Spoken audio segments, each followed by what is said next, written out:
Imagine करें आपको cargo ship पे ट्रैवल करने का फ्री पास मिलता है। आप इंडियन ओशन से होते हुए अरेबियन सी क्रॉस करके टर्की तक पहुंचेंगे, लेकिन ठीक इसी पॉइंट पर पहुंचकर आपकी शिप पर फायरिंग होने लगती है। ये है पायरेट अटैक की निशानी। लेकिन क्योंकि आप कार्गो शिप पर हैं तो आपकी शिप वाटर कैनन चलाएगी, ना कि गोलियां। और ये देखकर आप तो सोचेंगे कि आप तो गए काम से, लेकिन आप हैरान होंगे कैसे गन्स यूज किए बगैर ये शिप्स किसी भी पायरेट को अपनी शिप पर आने नहीं देती। दोस्तों, दुनिया की 90% ट्रेड पानी के जरिए होती है, और ये हैं वो बड़े बड़े कार्गो शिप्स जो आपकी डेली यूज की चीजें एक जगह से दूसरी जगह पर पहुंचाते हैं। इन कार्गो शिप्स को सिर्फ डर रहता है एक ही चीज का, और वो है पायरेट्स यानी कि समुद्री चोर। और सबसे ज्यादा फेमस पायरेट्स सोमाली पायरेट्स हैं, जो सोमालिया से आते हैं, जो कि दुनिया का सबसे ज्यादा गरीब तरीन मुल्क है। कार्गो शिप्स के लिए सबसे काम का हथियार है ये वाटर कैनन, जो एक हद तक की पायरेट्स को शिप पर आने से रोक सकता है। मगर इन पायरेट्स के पास होती हैं AK-47, जिनका मुकाबला ये वाटर कैनन्स तो बिल्कुल भी नहीं कर सकते। मगर फिर भी ये पायरेट्स को शिप्स पर आने से रोक लेती हैं। अगर फिर भी पायरेट्स किसी तरह से शिप पर आ गए तो ये वाटर कैनन्स कुछ भी नहीं कर सकेंगे। पायरेट्स अगर ज्यादा गुस्से में ना हो तो वो क्रू को जान से नहीं मारते, लेकिन कई हफ्तों या कई महीनों तक इनको बंदी बना लेते हैं, और कई दफा तो सालों तक भी। एक दफा तो पायरेट्स ने US से नेवी डिस्टोर्स पर भी हमला कर दिया था। आप ये तो सोच ही रहे होंगे कि ऐसी क्या वजह है कि कमर्शियल शिप्स यानी कि कार्गो शिप्स को अपने साथ वेपन्स रखने अलाउ क्यों नहीं होते। आपने ये भी देखा होगा कि पायरेट्स के लिए हाई पिच नॉइज साउंड्स यानी कि स्पीकर्स को भी यूज किया जाता है, जो कानों से खून तक निकाल देते हैं, चाहे एयर प्लग्स ही क्यों ना पहने हों। और आपने ये भी देखा होगा कि कैसे ये छोटी सी चीज एक पानी के पाइप को हथियार में बदल देती है। और अगर आप ये सब कुछ काम न करें और पायरेट्स शिप पर आ जाएं, तो क्रू कैसे खुद को बचा सकता है, चलिए देखते हैं। कमर्शियल शिप्स यानी कि कार्गो शिप्स की 2 सिक्योरिटी लेयर्स होती हैं।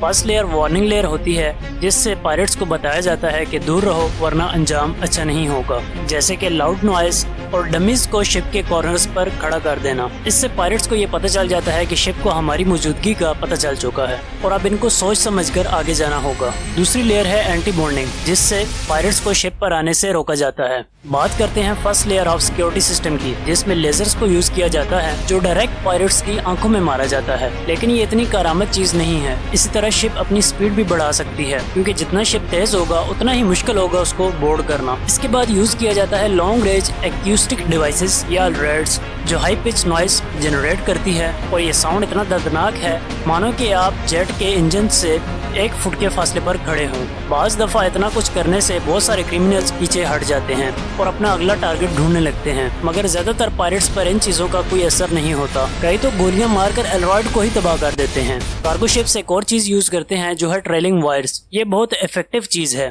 ट्रेलिंग वायर्स, जिनको मुख्तलिफ तरीकों से शिप्स के आसपास छोड़ दिया जाता है। ये वायर्स इतनी बारीक और मजबूत होती हैं कि ये नजर भी नहीं आती, और अगर गलती से भी कोई बोर्ड इन वायर्स पर आ जाए तो उसका इंजन फौरन खराब हो जाता है।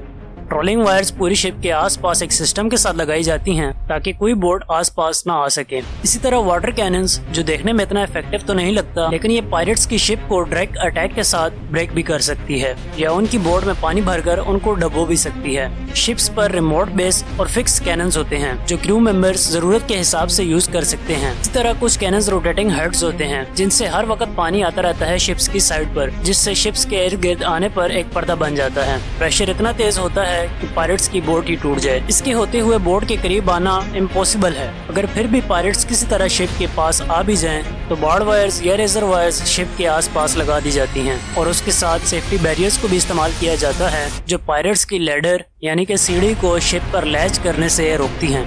ये सब चीजें तो थी पायरेट्स की बोट को रोकने के लिए, लेकिन किसी ने सोचा भी नहीं था कि पायरेट्स हेलीकॉप्टर के जरिए शिप पर अटैक कर सकते हैं, जो कि बात है 19 नवंबर 2023 की, जब पायरेट्स ने हेलीकॉप्टर को यूज करके गैलेक्सी लीडर नामी शिप को अटैक किया और हौथीस रेबल पर शिप को लैंड करवाया गया, जिन्होंने 25 क्रू मेंबर्स को हॉस्टेज बना लिया।